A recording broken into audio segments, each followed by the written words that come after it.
Good day!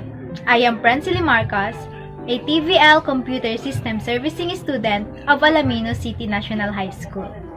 This video is all about assemble computer hardware.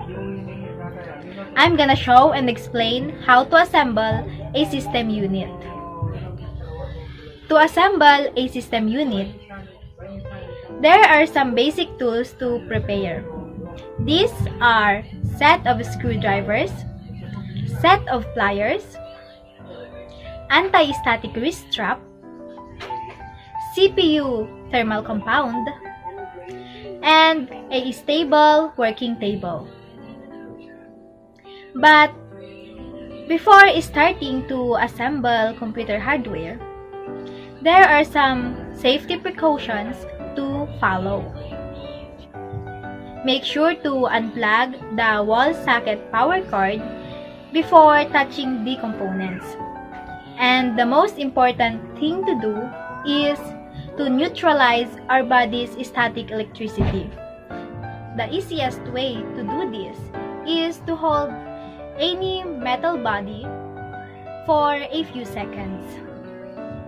And if there is anti-static wrist strap, you can use this to handle electric devices.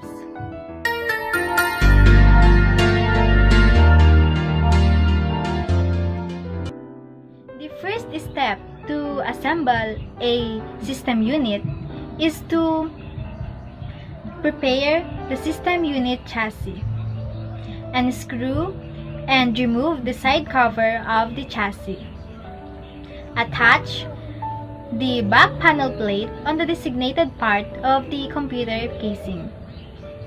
The second step to assemble a system unit is to mount the power supply unit onto the system unit casing. Carefully place the power supply unit onto the power supply unit section located inside the chassis. Align the mounting holes of the power supply unit. Secure the power supply unit with screws. The third step is to install the internal drives. Install and screw the optical disc drives and the hard drive. The fourth step is to prepare the motherboard component. The fifth step is to install the CPU or the central processing unit onto the CPU socket of the motherboard. Pull the lever sideways away from the socket. Make sure to raise the lever up to a 90-degree angle. Open the CPU cover upward. Attach the CPU onto the CPU socket in the correct orientation. Close the CPU cover and lock the lever to protect the CPU. Apply enough thermal compound on the upper part of the CPU. Attach the CPU fan with heatsink. Hook and lock the CPU fan. Plug the CPU fan cable to the CPU fan connector on the motherboard. The sixth step is to install the memory or the random access memory on the memory socket of the motherboard. Unlock the memory slot by pressing the retaining clips outward. Install the memory module vertically on the memory slot. Lock the memory into the connector. The seventh step is to mount the motherboard onto the system unit casing. When installing the motherboard, make sure that you place it into the casing in the correct orientation. Carefully place the motherboard into the spacers in the casing and align the mounting holes with the spacers. Align the input-output connectors to the back panel plate and secure the motherboard with screws. Reminder: do not over-tighten the screws to avoid damaging the motherboard. The next step is to connect the ATX power cable.